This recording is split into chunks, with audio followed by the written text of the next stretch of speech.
ರೈತರ ಬದುಕಲ್ಲಿ ಹೊಸ ಭಾಷ್ಯ ಬರೆಯುತ್ತಿದೆ ಕೃಷಿ ಭಾಗ್ಯ. ಕರ್ನಾಟಕ ಕೃಷಿ ಆಧಾರಿತ ರಾಜ್ಯ. ಹೀಗಾಗಿ ಕೃಷಿ ಕ್ಷೇತ್ರದಲ್ಲಿ ಬಹುದೊಡ್ಡ ಕ್ರಾಂತಿಯನ್ನ ಕೈಗೊಳ್ಳಬೇಕು ಎನ್ನುವುದು ನಮ್ಮ ಸರ್ಕಾರದ ಮುಖ್ಯ ಧ್ಯೇಯ. ಈ ನಿಟ್ಟಿನಲ್ಲಿ ರಾಜ್ಯದಲ್ಲಿ ಉತ್ಪಾದಕತೆಯನ್ನ ಹೆಚ್ಚಿಸುವ ಮೂಲಕ ಸುಸ್ಥಿರ ಕೃಷಿ ಕಾರ್ಯಗಳನ್ನ ನಡೆಸಲು ಸರ್ಕಾರದ ವತಿಯಿಂದ ಆರಂಭಗೊಂಡಿರುವ ಯೋಜನೆಯೇ ಕೃಷಿ ಭಾಗ್ಯ ಯೋಜನೆ.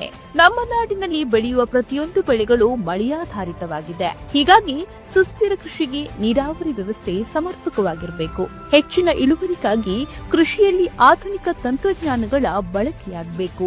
ಈ ಎಲ್ಲಾ ನಿಟ್ಟಿನಲ್ಲಿ ರೈತರಿಗೆ ಅನುಕೂಲವಾಗುವಂತಹ ಕಾರ್ಯಕ್ರಮಗಳನ್ನ ನಮ್ಮ ಸರ್ಕಾರ ಕೃಷಿ ಭಾಗ್ಯ ಯೋಜನೆಯ ಅಡಿಯಲ್ಲಿ ಜಾರಿಗೆ ತಂದಿದೆ. ಸನ್ಮಾನ್ಯ ಮುಖ್ಯಮಂತ್ರಿಗಳಾದ ಸಿದ್ದರಾಮಯ್ಯನವರ ಹಿಂದಿನ ಅಧಿಕಾರಾವಧಿಯಲ್ಲಿಯೇ ಕೃಷಿ ಭಾಗ್ಯ ಯೋಜನೆ ಜಾರಿಗೆ ಬಂದಿತ್ತು.